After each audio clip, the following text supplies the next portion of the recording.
Hey guys, this is Manisha Yadav. Welcome back to PTS Guide Expert.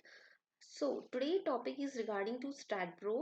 इसके अंदर हम लोग जब कोई भी नया टॉपिक शुरू करते हैं, कोई भी नया प्रोजेक्ट शुरू करते हैं, तो इसमें क्या होता है कि यहाँ पे डिफरेंट टाइप्स ऑफ स्ट्रक्चर आते हैं।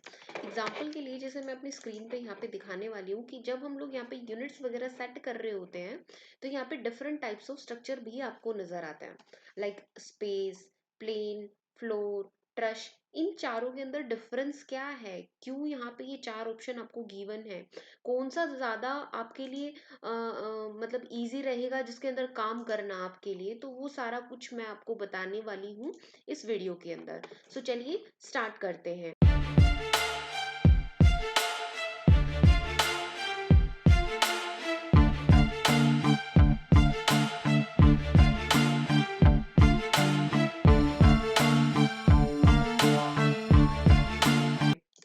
सी वॉट, अगर मैं यहाँ पे स्ट्रक्चरल इंजीनियरिंग की बात करती हूँ, तो स्ट्रक्चरल इंजीनियरिंग हमारा एक सब डिसिप्लिन है। सिविल इंजीनियरिंग के अंदर एक सब ब्रांच है, जिसके अंदर जो भी हमारे इंजीनियर्स होते हैं, स्ट्रक्चरल इंजीनियर्स होते हैं, वो ट्रेंड किए जाते हैं for designing the elements of the structure, और हम उनको बोन्स और मसल्स ऑफ द स्ट्रक्चर भी कह सकते हैं।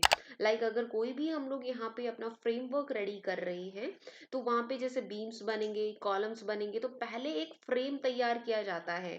तो उसको अगर मुझे प्रॉपर तरीके से कि उस जो पर्टिकुलर लोड उसके ऊपर आ रहा है, जो फोर्स उसके ऊपर अप्लाई किया जा रहा है उस स्ट्रक्चर के ऊपर या फिर आ रहा है, तो उसको बियर करने के लिए किस तरीके से वो डिजाइन किए जाते हैं, वो एक स्ट्रक्चर इंजीनियर काम करता है। इसी के बेसिस पे अब अगर मैं यहाँ पे स्ट्रक्चर को डिफाइन करूँ, तो यहाँ पे स्ट्रक्चर होता है, एक सिस्टम होता है, जो कि किस तरीके से वो इंटरकनेक्टेड मेंबर्स होते हैं, आपस में एक दूसरे से जुड़े हुए असेंबल्ड मेंबर्स होते हैं। एक कॉलम है, आपने ग्राउंड फ्लोर पे बनाया, अब ऐसा तो है नहीं कि जो आपका सेकंड जो नेक्स्ट फ्लोर होएगा उसके ऊपर आपको नेक्स्ट कॉलम बनाना पड़ेगा, बीच में गैप आ जाएगा, फिर उससे नेक्स्ट फ्लोर आया तो उसमें अलग से कॉलम बना रहे हो। ऐसा तो है नहीं, सारे कॉलम्स आपस में एक दूसरे से इंटरकनेक्टेड होते हैं। इसी तरीके से बीम्स भी कॉलम्स के साथ में इंटरकनेक्टेड होती है। सेम सिमिलरली अगर मैं स्लैब की बात करती हूँ, कोई भी आपका स्ट्रक्चर का मेंबर है, चाहे वो आपकी रही हो एक तरीके से, चाहे वो आपका बीम रहा हो, चाहे वो आपका कॉलम रहा हो, चाहे वो आपका स्टेयर केस रहा हो, चाहे शियर वॉल रही हो, चाहे आपका वहां पे स्लैब रहा हो, तो कोई भी किसी भी प्रकार का अगर स्ट्रक्चर एलिमेंट है, तो वो आपस में एक दूसरे के साथ में इंटरकनेक्टेड रहेंगे। तो उन्हीं को डिजाइन करते हैं, उसी के असेंबल्ड फॉर्म को हम लोग एक स्ट्रक्चर कह देते हैं, जो कि मतलब प्रॉपर एक सपोर्ट के साथ में कॉम्बिनेशन ऑफ लोड को बियर करता है, चाहे वो एक्सटर्नल फोर्सेस है, चाहे वो इंटरनल रिएक्शंस हो गई। तो लोड आपके वर्टिकल भी हो सकते हैं और लेटरल भी हो सकते हैं। वर्टिकल जैसे कोई भी हमारा डेड लोड, लाइव लोड हो गया, और अगर मैं लेटरल इफेक्ट्स की बात करूं, तो हमारे यहाँ पे विंड लोड जो आता है, जो हमारा अर्थक्वेक लोड आता है, तो वो इसके अंदर कंसिडर हो जाते हैं। क्लियर है? देन उसके बाद नेक्स्ट हमारा जैसे अब टॉपिक आता है, तो हम यहाँ पे डिस्कस करने वाले हैं स्टैड प्रो के अंदर जो आपके यहाँ पे स्ट्रक्चर गिवन है उनके बारे में। Different types of structure supported by STAAD Pro. इसमें जैसे मैंने आपको बताया था कि सबसे पहला था आपका स्पेस स्ट्रक्चर। स्पेस स्ट्रक्चर क्यों यूज किया जाता है, कहाँ पे किस कंडीशन में यूज किया जाएगा, उसकी कुछ मैं आपको यहाँ पे कंडीशंस बताने वाली हूँ। यहाँ पे आता है कि ये जो मॉडल है यहाँ पे, जो मतलब किसी भी कॉन्फ़िगरेशन के मॉडल को ये एक्सेप्ट करेगा, मतलब 3D मॉडलिंग प्रॉपर आराम से करेगा, एक्स के अलोंग भी, वाई एक्सिस के अलोंग भी, जेड एक्सिस के अलोंग भी। सिमिलरली ये तीनों डायरेक्शंस के अंदर, मतलब यहाँ पे जैसे कि मैंने बताया कि परमिट्स 3 डायमेंशनल स्ट्रक्चर्स, तो 3 डायमेंशनल स्ट्रक्चर यहाँ पे आसान से आप यहाँ पे बना सकते हो। फिर यहाँ पे लोडिंग भी आप किसी भी डायरेक्शन के थ्रू लगा सकते हो, एक्स के अलोंग भी लगा सकते हो, वाई के अलोंग भी लगा सकते हो, जेड के अलोंग भी लगा सकते हो। तो डिफॉर्मेशंस भी आपकी तीनों जो आपकी एक्सेस होगी उनके अलोंग आएगी।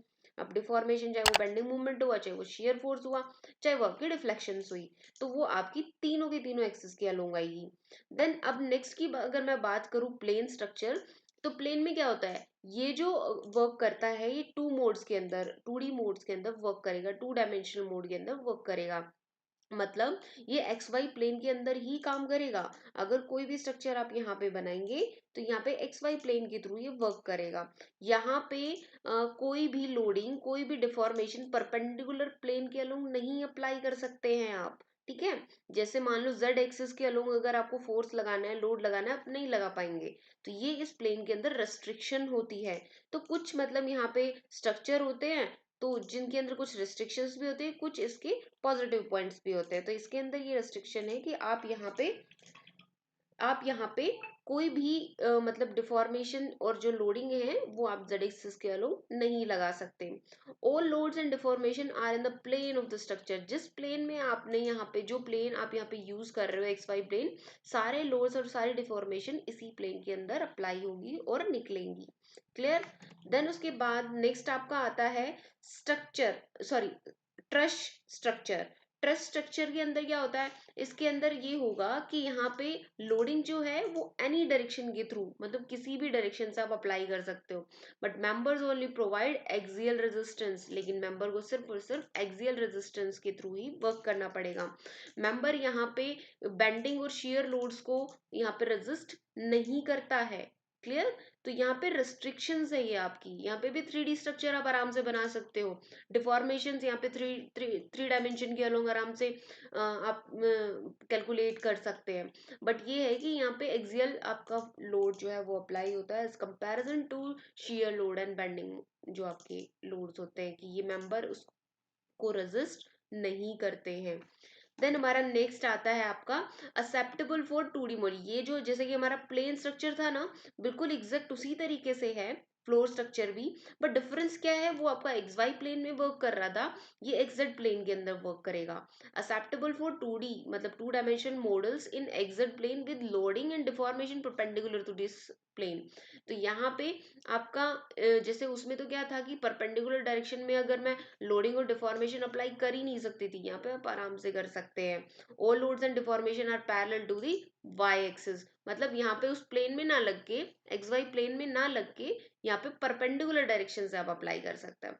तो सबसे ज्यादा अगर मैं इफेक्टिव बात करूँ कि सबसे ज्यादा इफेक्टिव जो आपका स्ट्रक्चर होता है जिसके अंदर आप बड़ी आसानी से अपनी मॉडलिंग कर सकते हैं, तो वो आपका होता है स्पेस स्ट्रक्चर। इसलिए यूजुअली स्पेस स्ट्रक्चर ही यूज किया जाता है।